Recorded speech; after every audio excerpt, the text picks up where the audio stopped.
Le terrible Ulag, seigneur de la guerre des orques, fut enfin vaincu. Il laissa cependant derrière lui un héritage plus sombre encore. Nos héros, prenant le temps de rendre un dernier hommage à leur fidèle ami, le grand magicien, allaient toutefois devoir continuer le combat dans l'espoir de venger leurs camarades morts pour sauver le vieux monde.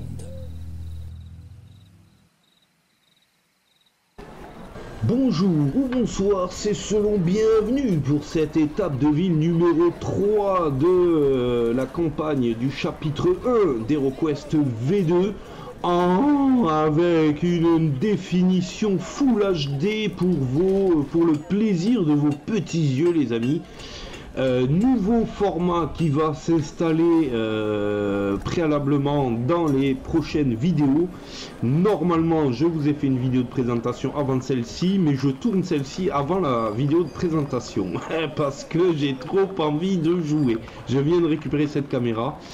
Il est minuit et je ne peux pas m'empêcher de jouer à HeroQuest V2. Oh là là là là là. Alors, les amis, donc nous avons j'ai tiré 4 cartes étapes de ville. La première, ce sont les hautes instances. La deuxième, demeure des nobles. La troisième, ce sont les guildes. Et la quatrième, la ruelle. La ruelle que vous voyez, sensationnelle avec ses détails fantastiques et magiques. Rien que pour vos petits yeux, les amis. Alors, la ruelle, on va commencer par ça, puisque je suis dans une ruelle. Il n'y a pas de problème là-dessus. Alors, je vais commencer immédiatement, on va pas trop perdre de temps. Ces vidéos durent un tout petit peu plus longtemps que les autres, généralement. Alors, effectuez une action parmi les suivantes. Mercenaire, piochez les cartes personnages jusqu'à obtenir une carte de type homme d'armes. Vous pouvez l'enrôler si vous payez sa solde. Les rumeurs, payez 100 pièces d'or ou réussissez un test de sociabilité pour défausser 2 cartes trésor et une carte piège de votre choix dans les paquets respectifs de la prochaine quête. Mendiant, donnez 50 pièces d'or pour lancer un dé de combat blanc sur un bouclier héroïque, défausser une carte état hors la loi en votre possession. Alors, premièrement, je viens de piocher les cartes là, je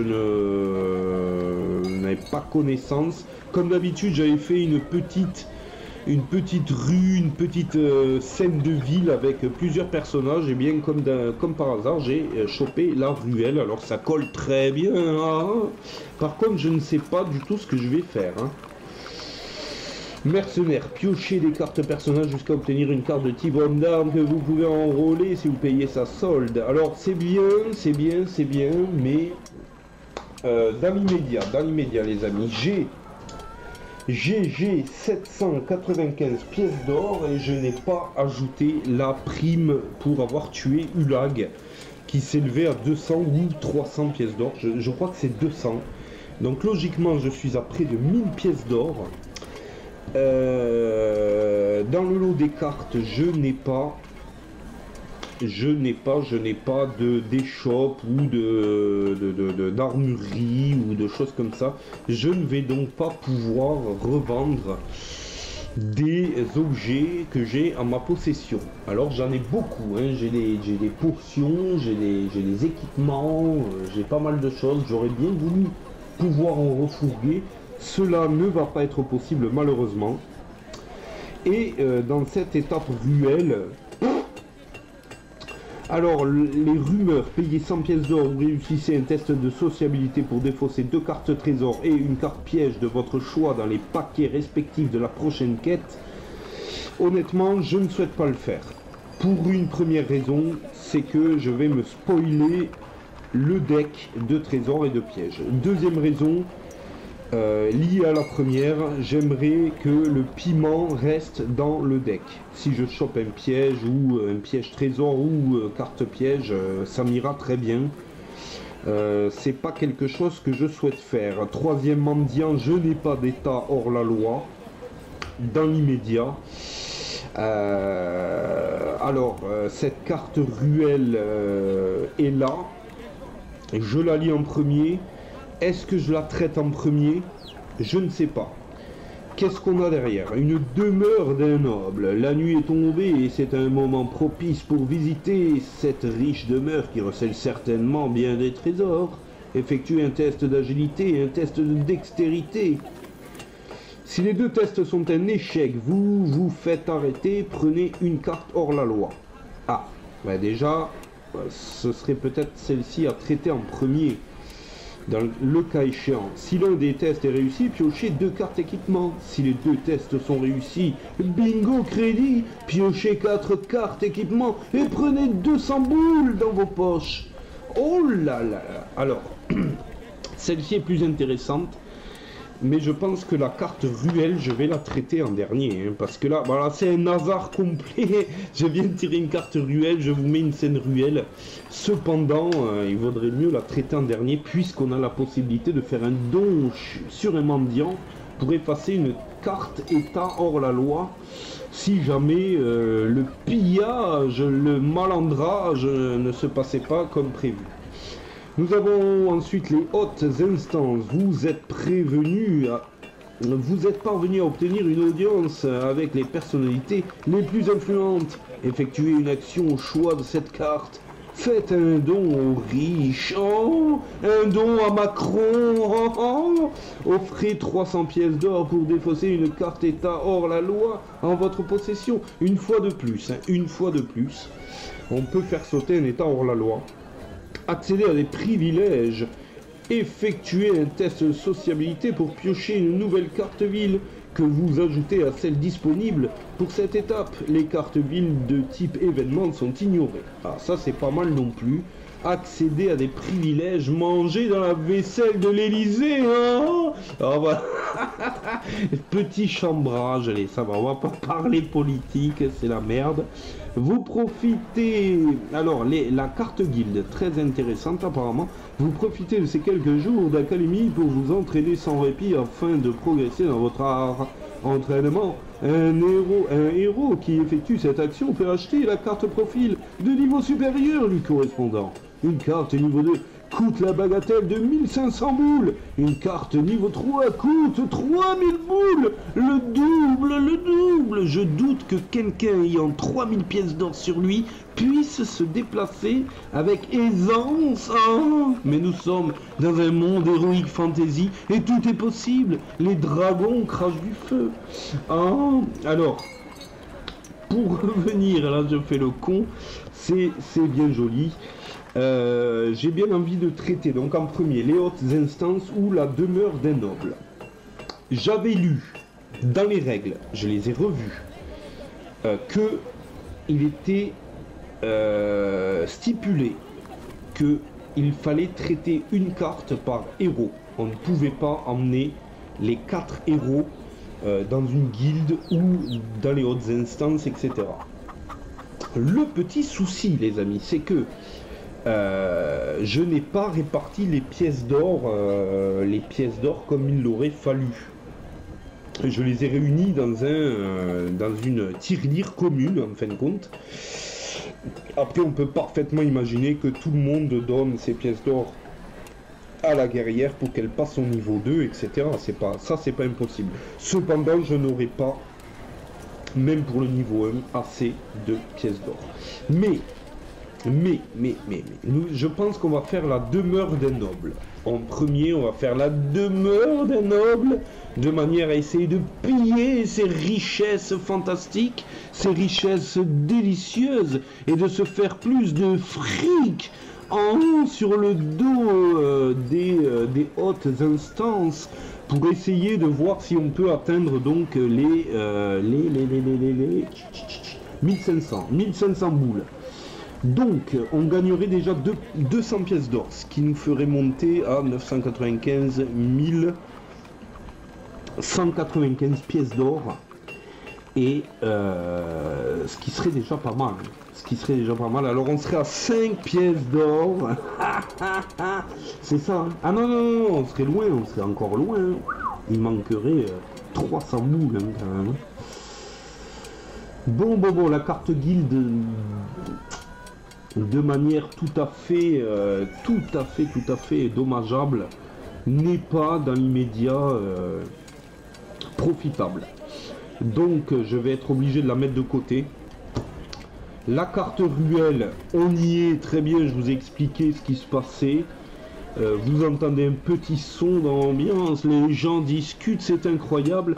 Mais j'ai pas envie d'enrôler des mercenaires parce que j'ai assez d'équipements et de potions comme ça pour, je pense, m'en sortir dans la prochaine quête. Les rumeurs, bon, comme je vous ai dit, je veux pas me spoiler. Le mendiant, je n'ai pas de carte état hors la loi, mais on va la garder de côté pour aller piller la demeure des nobles. Et ensuite, les hautes instances, on va la garder aussi de côté, on verra.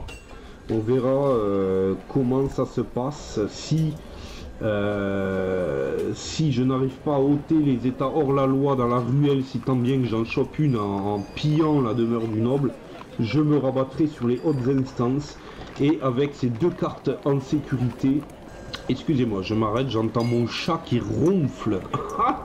Qui ronfle sur le canapé, c'est une catastrophe, il faisait un bordel. Donc on aura ces deux cartes en sécurité derrière. Donc je vous retrouve, je mets en place la salle demeure d'un noble et on va essayer de la piller comme des sales que nous sommes. C'est parti. Voilà les amis, nous avons pénétré dans la demeure d'un noblion, d'un petit noblio, plutôt cosy l'histoire. Et nous allons donc tenter de piller salement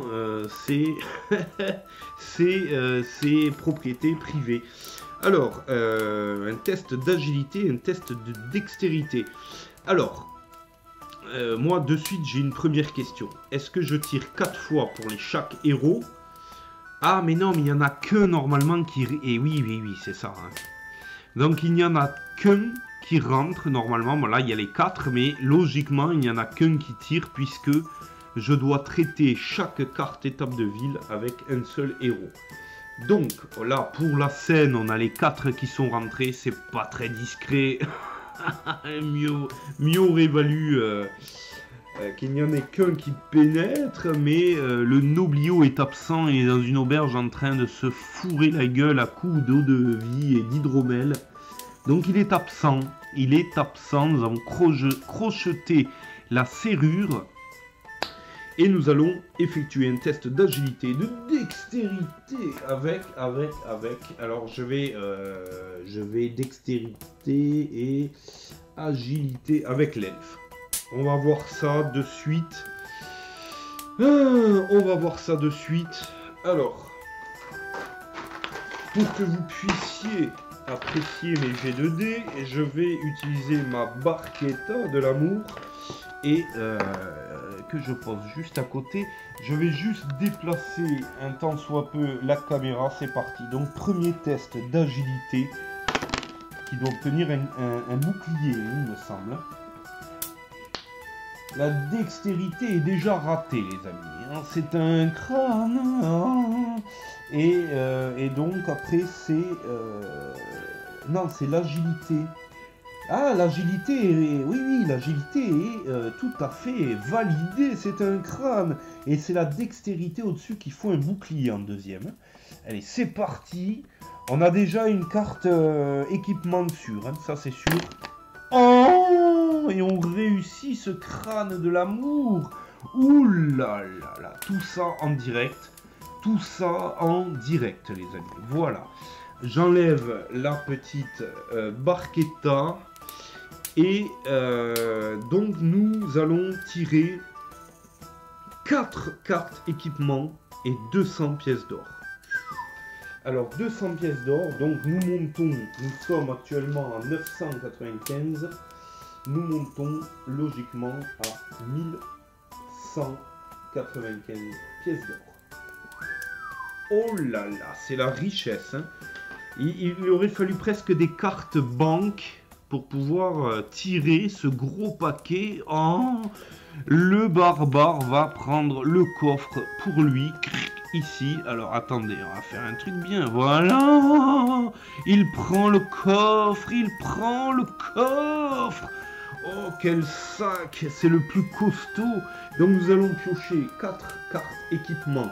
Alors j'imagine du deck qui fait partie de la campagne, hein, logiquement, donc qui est ici. Je tire donc 4 cartes, une que je mets juste à côté, 2, 3 et 4.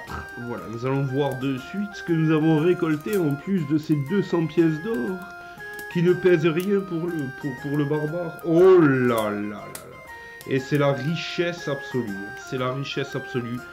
Une armure de plate. Ouh là là là là. 2 des blancs et des verts pour la défense. Vous les verrez proprement s'afficher. Nous avons une cotte de maille que l'elfe porte déjà sur lui. Nous avons un pourpoint de cuir qui nous sert à rien.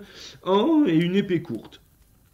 Et une épée courte que, quand même, si je ne m'abuse, la mage lame peut utiliser, mais elle n'est pas présente. Voilà, c'est tout. Donc, voilà, on va pouvoir utiliser encore l'armure de plate, distribuer la cotte de maille peut-être à la guerrière, l'épée courte et le pourpoint de cuir, on va le mettre dans le pourpoint de je ne sais qui. Il va commencer à falloir faire attention parce que je suis blindé. Alors, 6 points de vie pour l'elfe qui a déjà 1, 2, 3, 4, 5 cartes d'équipement dans sa besace. On va mettre donc chez le barbare qui n'a rien du tout. On va lui foutre le pourpoint et l'épée courte. On va le bourrer en plus de son coffre. Voilà, tac. Et on va mettre... on va mettre qui là? Oh là là là là. Le barbare ou la guerrière. Hein. Le barbare ou la guerrière. Même là... Ouais, le barbare ou la guerrière. Hein. Alors, on va le mettre... Ouh là là là, le barbare va être solide comme un roc. On va mettre la cotte de maille au barbare. Et l'armure de plate qui remplace l'armure de fer originale. Hein, vous l'aurez remarqué dans le cas présent. Alors, hop, je vous montre les nouvelles dispositions de nos héros favoris. La guerrière ici. Alors on voit mal. Il faut que je règle la luminosité de cette caméra qui a cette fabuleuse armure de plate incroyable et magique, qui a donc sa potion de résistance, sa potion de guérison. Et je crois, ouais, il faudra que je revisionne, mais peut-être la potion de guérison, je l'ai déjà utilisée ici même pour l'antre de Verag. Est-ce que je l'avais retirée? Je ne sais pas. Il faudrait que je vérifie. Et nous avons la lance chez elle. Hein. Également. Elle est équipée d'une épée bâtarde ici. Hop. Et de son bandeau de cuir ici. Le barbare donc a revêtu cette cotte de maille somptueuse. Je cadre très très mal. Et porte déjà des bottes de cuir ici et tient dans sa besace ces 2 cartes, pourpoint et épée courte. Et on va même aller plus loin dans la bêtise. On va lui mettre un pagne de rechange qui était dans la besace de l'elfe. Et on va lui mettre également un deuxième pourpoint de cuir. Alors ça commence à faire un sacré merdier. Hein. Et une arme, hop, et une arme de fortune. Voilà, toutes ces merdes, c'est au barbare de les porter, puisqu'il a 8 points de vie et qu'il se sent en grande santé actuellement. Et donc la besace de l'enchanteur est encore vide, il a son petit pourpoint, il n'y a pas de problème, son petit pourpoint de l'amour en plus de sa cape. Donc l'elfe se retrouve avec une arbalète, il a un jambon en plus et tout, enfin c'est incroyable. Cette arbalète qu'il pourra équiper à loisir, en plus de son épée courte ici présente. Et il a sa cape également et sa cotte de maille. Et je crois que j'avais oublié la cape pour l'elfe. Hein. En fait lui aussi va pouvoir commencer à retirer 2 dés de défense. Hein. On devient très très très solide. En tout cas, ça fait plaisir. Voilà pour l'étape de ville. Alors, étant donné que je ne me suis pas fait chopé par les gardes, il n'est pas nécessaire que j'utilise la carte Haute Instance et ni la carte Ruelle. La carte Guilde, j'aurais sans hésiter fait passer un de mes aventuriers au 2e niveau. Peut-être après la prochaine quête, si je m'en sors, ce que je souhaite, on verra. Ce n'est pas sûr. Mais en tout cas, on en a bel et bien fini pour cette étape de ville. Plus courte que d'ordinaire, vous l'aurez remarqué. Du reste, on n'est pas tombé sur des bandits. C'est une chance incroyable. Et il nous reste pas beaucoup de cartes équipement. Hein. Il y en a pas mal qui ont été défaussées déjà. Mais c'est un deck qui est sauvegardé pour la campagne. Et j'ai regardé le livret, il me reste beaucoup quand même de quêtes. Bon là on est bien équipé, il n'y a pas de problème. Hein. Je pense que de toute façon, il n'y a pas de risque. Hein. Si je devais sécher le deck équipement, de toute façon, on serait équipé comme des chiens. Donc là, je vous rappelle, hein, j'ai quand même une potion de résistance de feu, j'ai une potion encore de guérison, j'ai du contrepoison, breuvage magique et ce fameux flacon d'acide qui traîne dans ma besace depuis 2 quêtes déjà. Donc on est quand même très bien, il n'y a pas à s'inquiéter. Je pense que les prochaines quêtes vont être normalement bien parties, hein. Elles sont bien parties, il n'y a pas de problème.